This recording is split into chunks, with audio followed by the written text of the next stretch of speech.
My name is Claire Kim, and I'm from New Brighton, Minnesota. I'm a senior studying Asian languages and literatures with a focus in Korean at the University of Minnesota.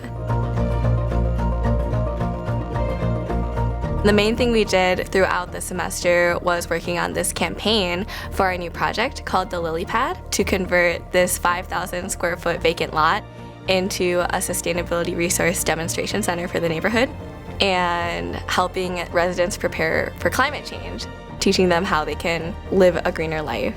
My role in the project was working on developing a fundraising strategy for the campaign, and I also designed the infographics for our annual report, which I think turned out pretty good. And then I made a video at the end, and that video, as well as some of the other research that my fellow interns did, was presented to our council member so that he can support us in developing this new project.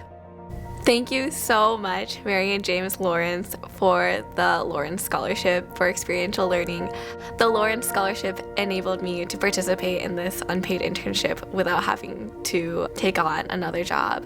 So I'm very grateful for that. My name is Liam McLaughlin. I am from Minneapolis, Minnesota, and I am a fourth-year student here at the university studying dance within the College of Liberal Arts.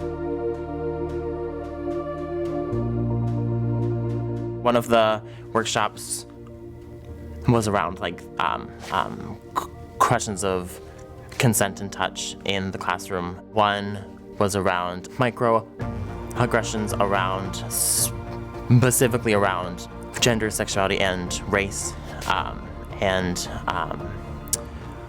questioning hidden dynamics within a classroom setting. It was about if we can take 3 class times to expose our community to these injustices that some see, but a large majority don't, that then those inequities could be uncovered for all to understand. Once that inequity is seen, you then can't unsee it. Dance is an embodied practice. It is one that takes tons of courage and vulnerability to truly exist in, because you're literally putting your own body on the line. And if the students within the dance community are not feeling seen, heard, and recognized by the community that they are a part of, how can success occur? I literally would not be at the University of Minnesota if it weren't for my scholarships. I did not have enough money to afford coming here without it, and for that I am eternally indebted to the continued supporters, and I cannot thank them enough for their generosity and for believing in me. Hello, my name is Ernesto Stigarribia. I am a DMA candidate in orchestral conducting. I am an orchestral conductor because conducting is the art of bringing people together. When one brings people together to work on the highest achievements of human history, such as the music of Bach, Beethoven, Mozart, is a really remarkable thing, and it's a wonderful thing to share with audiences all around the world. My goal as an orchestral conductor is to share the greatest works of art ever created and to find a meaningful connection to them and to really gain lessons from them, because there are valuable lessons that we can learn from great works of art, great symphonies, and painting, and sculpture, and dance, and other artistic disciplines. Thank you very much for donating to the University of Minnesota. My fellowship allowed me to devote all my time to study music in a very deep way.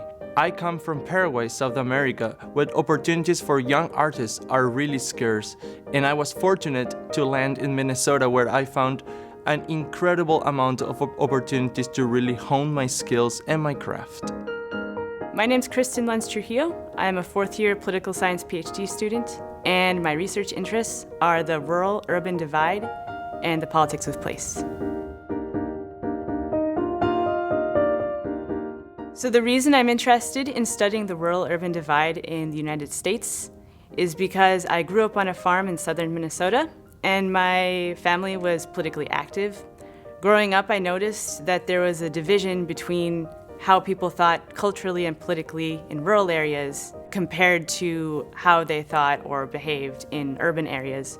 Thank you so much to the donors who made my research possible with this fellowship. Because of the fellowship, I was able to conduct survey research on this topic, being able to poll rural and urban residents to figure out their attitudes, their underlying motivations, and what makes them tick politically.